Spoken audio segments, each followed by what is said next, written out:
সোমবার বিধানসভার নির্বাচনের ফলাফল গণনা ও ঘোষণাকে কেন্দ্র করে বেশ উত্তেজনাকর পরিস্থিতি বিরাজ করছে পশ্চিমবঙ্গের বিভিন্ন নির্বাচনী এলাকায়। তবে এরই মাঝে ফল ঘোষণার একদিন আগে রোববার সেখানকার বৃহৎ দুটি দল ক্ষমতাসীন তৃণমূল কংগ্রেস ও বিজেপি সহ অন্য দলের অনেক নেতাকর্মী মেতেছেন উৎসবে। অনেক জায়গায় আবির উৎসব ও মিষ্টি বিতরণও চলছে।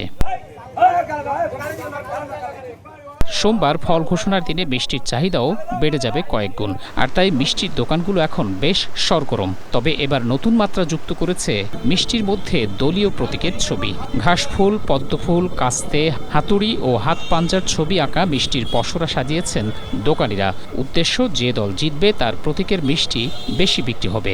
যদিও চাহিদা আছে সব দলেরই। দেখতে তো ভালোই লাগছে, সবাইকে সমান গুরুত্ব দিয়ে রাখা আছে, এটাই দরকার। भाजपा, टीएमसी, सीपीएम, कांग्रेस सबके लोगों का बना हुआ मिठाई मिल रहा है।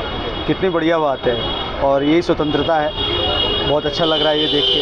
রাজনৈতিক উত্তাপের মাঝে হাওড়ার শিবপুরের বেতাইতলা এলাকায় একটি মিষ্টির দোকানে তৈরি হচ্ছে রাজনৈতিক দলের প্রতীক চিহ্ন আঁকা ক্ষীরের সন্দেশ, যা ইতোমধ্যেই এলাকা জুড়ে বেশ জনপ্রিয় হয়ে উঠেছে। বিশেষ করে বড় 4টি দলের মিষ্টি বেশি বিক্রি হচ্ছে। কেবল রাজনৈতিক দলের সমর্থকই নয়, সাধারণ মানুষও এসব মিষ্টির প্রতি ব্যাপক আগ্রহ দেখাচ্ছেন। कमल का भी खत्म है और टीएमसी का भी खत्म है, ये लोग का डिमांड है, इसीलिए। आप किस पार्टी का लिए? हम तो भाई टीएमसी सपोर्ट करते हैं, इसीलिए टीएमसी का लिए। यहाँ पर राजनीति क्यों? यहाँ नहीं होना चाहिए राजनीति, इसलिए कि मिठाई दुकान ये सबके लिए है। ভোটের আবহে এই মিষ্টি শুধু উপহার নয়, সৌজন্য ও প্রচারের মাধ্যম হিসেবেও ব্যবহার হচ্ছে।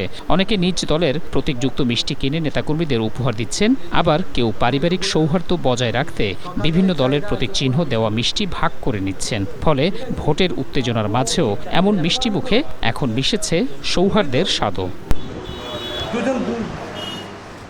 Desk report, Asia post.